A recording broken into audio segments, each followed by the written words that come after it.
ಕಳೆದ 4 ವರ್ಷಗಳಿಂದ ನ್ಯಾಯಕ್ಕಾಗಿ ಹೋರಾಟ ಮಾಡುತ್ತಿದ್ದರೂ ಯಾವುದೇ ಪ್ರಯೋಜನವಾಗಿಲ್ಲ. ಆದ್ದರಿಂದ ಆಗಸ್ಟ್ 3ರಂದು ಬೆಳಿಗ್ಗೆ 11 ಗಂಟೆಗೆ ಜಯದೇವ ವೃತ್ತದಿಂದ ಎಸ್ಪಿ ಕಚೇರಿಯವರೆಗೆ ಪಾದಯಾತ್ರೆ ನಡೆಸಿ ನಮ್ಮ ಸಮಸ್ಯೆಯನ್ನು ಬಗೆಹರಿಸಲು ದಕ್ಷ ಅಧಿಕಾರಿಗಳನ್ನು ನೇಮಿಸುವವರೆಗೆ ಎಸ್ಪಿ ಕಚೇರಿ ಮುಂದೆ ಪ್ರತಿಭಟನೆ ನಡೆಸಲಾಗುವುದು ಎಂದು ನೊಂದ ವ್ಯಕ್ತಿ ಎಂ ಶಿವಲಿಂಗಯ್ಯ ಗಡಿಗುಡಾಳ್ ತಿಳಿಸಿದರು. ಸುದ್ದಿಗೋಷ್ಠಿಯಲ್ಲಿ ಮಾತನಾಡಿದ ಅವರು 2020-21ನೇ ಸಾಲಿನಲ್ಲಿ ರೈತರಿಗೆ ನೀಡಬೇಕಿದ್ದ ಮೆಕ್ಕೆಜೋಳದ ಹಣವನ್ನು ಕೆನರಾ ಬ್ಯಾಂಕ್ ಸಿಬ್ಬಂದಿಗಳು ತಮಗೆ ತಿಳಿಯದಂತೆ ಲೂಟಿ ಮಾಡಿದ್ದರು. ಆ ಪ್ರಕರಣದಲ್ಲಿ ಪೊಲೀಸರು ಆರೋಪಿತರಿಂದ ಒಟ್ಟು 4,70,00,000 ರೂಪಾಯಿ ಹಣ ವಸೂಲಿ ಮಾಡಿದ್ದರು. ಆದರೆ ನ್ಯಾಯಾಲಯಕ್ಕೆ ಕೇವಲ 2,68,00,000 ರೂಪಾಯಿ ತೋರಿಸಿ ಹೆಚ್ಚುವರಿಯಾಗಿ ವಸೂಲಿ ಮಾಡಿದ ಹಣವನ್ನು ಪೊಲೀಸರೇ ದುರುಪಯೋಗ ಪಡಿಸಿಕೊಂಡಿದ್ದಾರೆ. ಇದರ ಬಗ್ಗೆ ಸಿಐಡಿ ತನಿಖೆಗೆ ಕೋರ್ಟ್ ಸೂಚಿಸಿದ್ದರೂ ಇಲ್ಲಿಯವರೆಗೆ ಯಾವುದೇ ಕ್ರಮ ಕೈಗೊಂಡಿಲ್ಲ ಎಂದರು. ಈ ಪ್ರಕರಣಕ್ಕೆ ಸಂಬಂಧಿಸಿದಂತೆ ತನಿಖಾಧಿಕಾರಿಗಳು ಸಮರ್ಪಕವಾಗಿ ಕೆಲಸ ಮಾಡುತ್ತಿಲ್ಲ. ಸುಮಾರು 5 ವರ್ಷ ಕಳೆದರೂ ಇದುವರೆಗೆ ಚಾರ್ಜ್ ಶೀಟ್ ಕೂಡ ಹಾಕಿಲ್ಲ. ಯಾವುದೇ ಸೂಕ್ತ ಕಾರಣಗಳಿಲ್ಲದೆ ತನಿಖೆಯನ್ನು ವಿಳಂಬ ಮಾಡುತ್ತಿದ್ದಾರೆ ಹಾಗೂ ಪ್ರಕರಣವನ್ನು ಇತ್ಯರ್ಥಪಡಿಸದೆ ನಮಗೆ ಹೆದರಿಸಿ ಕಳುಹಿಸುತ್ತಿದ್ದಾರೆ. ಇದರಿಂದ ತಮಗೂ ಹಾಗೂ ನೂರಾರು ರೈತರಿಗೆ ತೀವ್ರ ಅನ್ಯಾಯವಾಗುತ್ತಿದ್ದು ರೈತರು ಸಂಕಷ್ಟಕ್ಕೆ ಸಿಲುಕಿದ್ದಾರೆ. ಆದ್ದರಿಂದ ಈ ಪ್ರಕರಣದಲ್ಲಿ ಕೂಡಲೇ ಉನ್ನತ ಅಧಿಕಾರಿಗಳ ಸಮಿತಿಯನ್ನು ರಚಿಸಿ ಸಮಸ್ಯೆಯನ್ನು ಶೀಘ್ರವಾಗಿ ಬಗೆಹರಿಸಬೇಕೆಂದು ಒತ್ತಾಯಿಸಿ ಎಸ್ಪಿ ಕಚೇರಿ ಮುಂದೆ ಪ್ರತಿಭಟನೆ ಹಮ್ಮಿಕೊಳ್ಳಲಾಗಿದೆ ಎಂದು ತಿಳಿಸಿದರು. ಸುದ್ದಿಗೋಷ್ಠಿಯಲ್ಲಿ ಶ್ವೇತಾ, ಯಶೋಧ, ಬೊಮ್ಮಲಿಂಗಪ್ಪ, ಅಲ್ಲಾಬಕ್ಷಿ, ಗುಡದಯ್ಯ ಇದ್ದರು. 4ನೇ ಪೇಜಿಗೆ ಏನೈತೆ ಅಂದ್ರೆ ಸರ್ ಅದು DG ಸಾಹೇಬ್ರು ಕೊಟ್ಟಿರೋದು. ಅದ್ರ ಬಗ್ಗೆ ಸಂಪೂರ್ಣ 614 ಪುಟದ್ದು ಇವರು ನಾವು ಕೊಟ್ಟಿರ್ತಕ್ಕಂಥ ದೂರಿಗೆ ಎಲ್ಲ ತನಿಖೆ ಮಾಡಿ ಅವ್ರು ದೂರದಾರಿಗೆ ವರದಿ ಕೊಟ್ಟು ನ್ಯಾಯ ಕೊಡ್ರಿ ಅಂತ ಅವರು ಹಿಂಬರ ಕೊಟ್ಟಾರೆ ಸರ್. ಅದು ನಮಗೆ ಆದೇಶ ಕೊಟ್ಟರೆ. ಮತ್ತು ಇವರು ಮುಖ್ಯಮಂತ್ರಿ 5ನೇ ಪೇಜಿಗೆ ಮುಖ್ಯಮಂತ್ರಿಗಳಿಗೆ ನಾವು ದೂರು ಕೊಟ್ಟಾಗ ಮುಖ್ಯಮಂತ್ರಿಗಳು ಅವರು ಎಲ್ಲ 4,70,00,000 ಆಡಿಯೋ ರೆಕಾರ್ಡು ಏನು ವಸೂಲಿ ಮಾಡ್ಯಾರ ಏನು ಅನ್ನೋದು ಸಂಪೂರ್ಣ ತನಿಖೆ ಮಾಡಿ ರೈತರಿಗೆ ನಮಗೆ ದೂರದಾರಿಗೆ ನ್ಯಾಯ ಒದಗಿಸಿ ಕೂಲಂಕುಷವಾಗಿ ಪರಿಶೀಲನೆ ಮಾಡಿ ತನಿಖೆ ಕೊಟ್ರಂತ ಅವರು ಮುಖ್ಯಮಂತ್ರಿಗಳು ನಮಗೆ ದೂರು ಕೊಟ್ಟಿರೋ ಪ್ರಯಕ್ಕಾಗಿ ನಮಗೆ ವಾಪಸ್ ಒಂದು ಮನವಿ ಕೊಟ್ಟಾರೆ.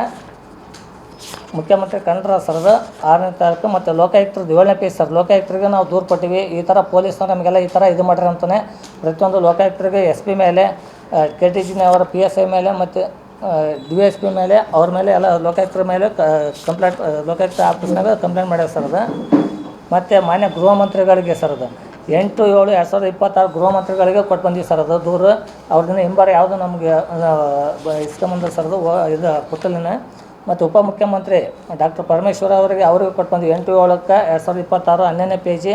ಅವರು ಇಲ್ಲಿವರೆಗೂ ಹೋಗಿ ಹಿಂಬಾರ ಇಸ್ಕೊಂಬರ್ಬೇಕು ಸರ್. ಅದು ಇವ್ರಿಗೆ ಆಲ್ರೆಡಿ ಒಂದು 15 ದಿವಸ ಬಿಟ್ಟು ಬರ್ರಿಯಪ್ಪ ಅದು ನೋಡಿ ನಾವು ಅವ್ರಿಗೆ ಆದೇಶ ಮಾಡ್ತೀವಿ, ಅವಾಗ ಕಾಪಿ ಕೊಡ್ತೀವಿ ಅಂದ್ರೆ ಸರ್. ಅದು ಮತ್ತು ಇವರು ಕಾನೂನು ಮತ್ತು ಸುವ್ಯವಸ್ಥೆ ಹೆಚ್ಚುವರಿ ಪೊಲೀಸ್ ಅವ್ರಿಗೆ ದೂರು ಕೊಟ್ಟು ಬಂದೀವಿ ಸರ್. ಅದು ಎಷ್ಟನೇ ತಾರೀಕು 23ನೇ ತಾರೀಕು ಕೊಟ್ಟು ಬಂದೀವಿ ಸರ್. ಅದನ್ನ ಹೋಗಿ ಏನೊಂದು 15 ದಿವಸ ಹೇಳಿ ಇಸ್ಕೊಂಬರ್ಬೇಕು ಸರ್. ಇಷ್ಟೆಲ್ಲ ದೂರು ಕೊಟ್ಟಿವಿ ಸರ್. ಆಲ್ರೆಡಿ ಇವ್ರಿಗೆಲ್ಲ ಪೊಲೀಸ್ ಅಧಿಕಾರಿಗಳಿಗೆ ಅಲ್ಲಿಂದ ಮೇಲೆ ಇವರಿಗೆಲ್ಲ SP ಸಾಹೇಬ್ರಿಗೆ IG ಸಾಹೇಬ್ರಿಗೆ ಎಲ್ಲ ಬಂದವ ಸರ್, ಮನವಿ ಎಲ್ಲ ಬಂದವ ಸರ್. ಅದು ಬಂದರು ಅವರು ನಿನ್ನೆ ನಾವು ಕೇಳೋಕ್ಕಾಗಿ ಹೋಗಿದ್ದೀವಿ ಸರ್. ಅದು ಏನು ಸರ್ ಏನು ತನಿಖೆ ಮಾಡಿರಿ ಏನಂತ ಕೇಳಕ್ಕೆ ಹೋದಾಗ ಅವರು SP ಸಾಹೇಬ್ರು ಏನಂತಾರೆ, ಇಲ್ಲಪ್ಪ ನಾವು ಆಲ್ರೆಡಿ ನಾವು ಇದಕ್ಕೆ ಕೊಟ್ಬಿಟ್ಟಿವಿ, CID ಕೊಟ್ಬಿಟ್ಟವಿ, ನಾವು ತನಿಖೆ ನಮ್ಮ ಕೈಲಿ ಮಾಡೋಕ್ಕಾಗಲ್ಲ, ಹಂಗಾಗಿ ಇದು ಎಲ್ಲ ಪ್ರಕರಣಗಳು ಸೇರಿಸಿ CID ಕೊಟ್ಟಿವಿ ಅಂತಾರೆ ಸರ್. 2021ರಾಗ PCR ಆಯ್ತು, 22ರಾಗ FIR ಆಯ್ತು KTG ನಗರದಾಗ, 23ರಾಗ ನ್ಯಾಯಾಲಯ ಆರ್ಡ್ರ್ ಆಯ್ತು, ಏನು CID ಕೊಡ್ರಿ ಅಂತಲೇ ಆರ್ಡ್ರ್ ಆಗೈತಿ.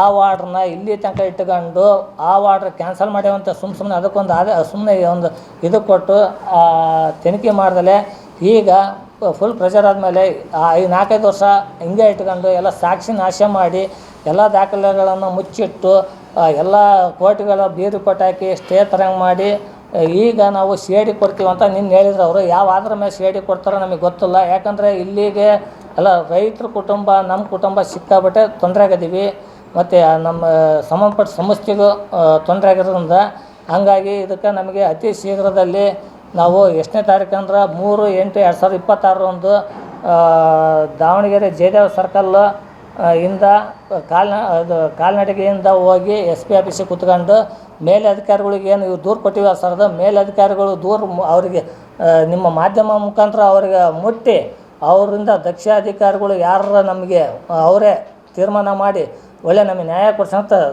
ಕೂಲಂಕುಷವಾಗಿ ನಮಗೆ ಅವ್ರ ಕಡೆ ನ್ಯಾಯ ಬೇಡ ಅವ್ರ ಕಡೆ ಮಾಡು, ಏನೈತೆ ನ್ಯಾಯ ಕರೆಕ್ಟಾಗಿ ಏನೈತೆ ತನಿಖೆ ಮಾಡಿ ನಮಗೆ ನ್ಯಾಯ ಒದಗಿಸ್ಕೊಡೋ ತನಕ ನಾವು ಅಲ್ಲಿ SP ಆಫೀಸ್ ಮುಂದೆ ಪ್ರತಿಭಟನೆ ಮಾಡ್ತೀವಿ ಸರ್. ಅದ್ರ ಸಲುವಾಗಿ 23ನೇ ತಾರೀಕು ನಾವು ಪರ್ಮಿಷನ್ ತಗೊಂಡು 3ನೇ ತಾರೀಕು ಸರ್, 3/8/2023 ಮುಂದೆ ಸೋಮವಾರ ಬರೋ ಸೋಮವಾರ ಸರ್. ಬರೋ ಸೋಮವಾರ ಜಯದೇವ್ ಸರ್ಕಲಿಂದ 11 ಗಂಟೆಗೆ ಹೋಗಿ ಇದು ಮಾಡ್ತೀವಿ. ನಿನ್ನೆ ಹೋದಾಗ ಯಾವುದೇ ಕಾರಣಕ್ಕೂ ಅವ್ರು ನಮಗೆ CID ಕೊಡ್ತೀವಿ, ನಮ್ಮ ಕೈಲಿ ಮಾಡೋಕ್ಕಾಗಲ್ಲ ಹಂಗೆ ಹಿಂಗೆ ಅಂತ ನಮ್ಗೆ ಯಾವುದೂ ಸ್ಪಂದಿಸಿಲ್ಲ. ನಮ್ಮ ಮೇಲೆ ಕಳ್ಳ ಅಂತಾರೆ, ನೀನೇ ಕಳ್ಳ ಹಂಗಂತಾರೆ. ಕಳ್ಳ ಅನ್ನೋಕ್ಕೆ ಏನು ಕಾರಣ ಗೊತ್ತಾ ಸರ್? ಅದು ಸರ್ 2020 ನಮ್ಮದು ಟೋಟಲಿ 5,75,00,000 ಅವಕಾಶ ಸರ್. 5,75,00,000 ಹೋದಾಗ ಅದ್ರಾಗ 2,28,00,000 ಬಂದು ಉಳಿಕಿದ್ದು ಇನ್ನು 3.5 ಕೋಟಿ ಪೆಂಡಿಂಗ್ ಹಂಗೆ ಉಳಿಯುತ್ತೆ ಸರ್. 3.5 ಕೋಟಿ ಪೆಂಡಿಂಗ್ ಉಳಿದ ಅಮೌಂಟು ಸತತವಾಗಿ 6 ವರ್ಷ ಸರ್, 6 ವರ್ಷ ಸುಮಾರು ಕೇಸು.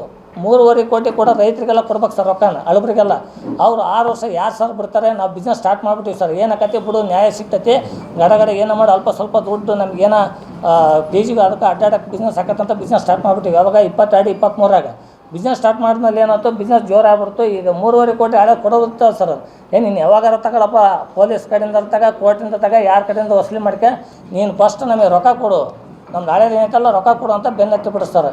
ಅವ್ರು ಬೆನ್ನತ್ತಿದ್ದು ಅವ್ರಿಗೆ ಕೊಟ್ಕೊಂತ ಬಂದ್ವಿ. ಮತ್ತು ಅಟ್ಲೀಸ್ಟ್ ಕೋರ್ಟು ಕೇಸ್ ಅಂತ ಇವ್ರು ಪೊಲೀಸರು ಯಾವುದೂ ಕ್ರಮ ತಗೊಳ್ಳಿಕ್ಕೆ ಸಿಕ್ಕಾಬಿಟ್ಟೆ ನಮ್ಮ ಮೇಲೆ ಚೆಕ್ ಕೇಸ್ ಹಾಕ್ಬಿಟ್ರು. ನಾವು ಕೊಡೋದಿತ್ತ ಸರ್. ಅವರೆಲ್ಲ 3.5 ಕೋಟಿ ಕೊಡೋದಿತ್ತಲ್ಲ, ಅವ್ರು ಏನು ಮಾಡಿದ್ರು, ನಮ್ಮ ಮೇಲೆ ಚೆಕ್ ಕೇಸ್ ಹಾಕಿದ್ರು. ಗಾಡಿಗಳು ತರಬೇಲ್ಲ ವಸೂಲಿ ಮಾಡಿದ್ರು ಸರ್. ನಮ್ಮ ದುಡ್ಡು ಕೊಟ್ಟು ಮುಂದಕ್ಕೆ ಹೋಗಿ ನಿನ್ನ ಗಾಡಿ, ನಮ್ಮದು ದುಡ್ಡು ಇಟ್ಕೊಂಡು ನೀನು ವ್ಯಾಪಾರ ಮಾಡ್ತೀಯ ಅಂತ ಅಂದು ಇದು ಮಾಡಿರಿ ಸರ್. ಬಿಡು ಐತಿ, ಈಗ ಬರ್ತೈತಿ, 6 ತಿಂಗಳು ಬರ್ತೈತಿ, 3 ತಿಂಗಳು ಬರ್ತೈತಿ, ಇದೇ ಪೊಲೀಸ್ ಹೇಳೋದು ಸರ್.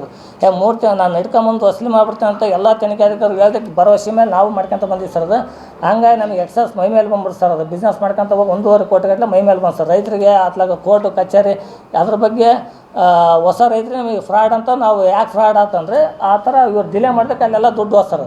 ಹೋದ್ಮೇಲೆ ನಾವೇನು ಮಾಡೋದು, ಇದೇ 5,000 ರೂಪಾಯಿ ಬಂದು ಹೊಸ ರೈತರು ಬಂದು ಕೇಳಿದ್ರು ಸರ್, ಏನಪ್ಪ ಇದು ಹೊಸ ರೈತರು ಸ್ವಾಮಿ, ನಮಗೆ ಮೊನ್ನೆ 2024 ರಾಗಿ ತಗೊಂಡ್ರೆ, ಜೋಳ ತಗೊಂಡ್ರೆ ನಮ್ಗೆ ಯಾವುದು ದುಡ್ಡು ಕೊಟ್ಟಲ್ಲ ಅಂತ.